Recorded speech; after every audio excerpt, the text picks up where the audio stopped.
ভারত সরকার 5ই June বিশ্ব পরিবেশ দিবস থেকে 21শে জুন বিশ্ব যোগা দিবস ন্যাশনাল প্রোগ্রাম ডিক্লেয়ার করেছেন। পশ্চিমবঙ্গ সরকার এই ন্যাশনাল প্রোগ্রামে পার্টিসিপেট করছে, আমরা ঘোষণা করেছি।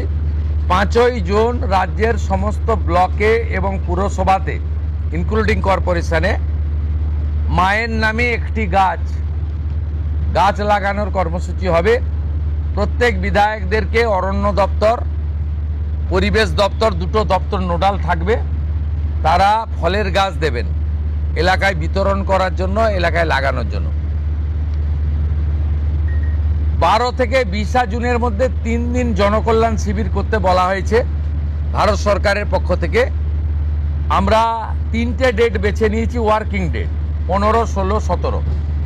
আমরা সিএসের মাধ্যমে প্রশাসনকে বলেছি স্কুলে যেন না হয়, যাতে ক্লাস হ্যাম্পার না হয়। বিডিওরা এবং পুরসভার ক্ষেত্রে সিওরা আর কর্পোরেশনের ক্ষেত্রে কমিশনাররা দায়িত্বপ্রাপ্ত হবেন।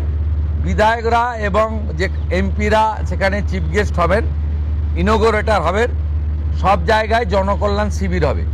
সেখানে ভারত সরকার এবং রাজ্য সরকারের চালু থাকা এবং আগামী দিনে আসতে চলা সমস্ত স্কিম আমরা তার বেনিফিট মানুষকে দেব এবং সচেতন করব। 15, 16, 17 জুন।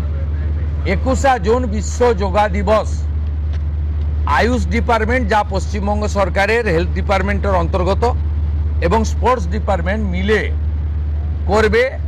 পুলিশ থেকে, স্কুল থেকে, এনসিসি থেকে, নানা এনজিও অর্গানাইজেশন উৎসবের মতো পৃথিবীর 200টা দেশ ভারতের যোগা দিবসকে গ্রহণ করেছে। আমরা বিচ্ছিন্ন ছিলাম, আমরা এবারে যুক্ত হলাম। উৎসবের মতো হবে।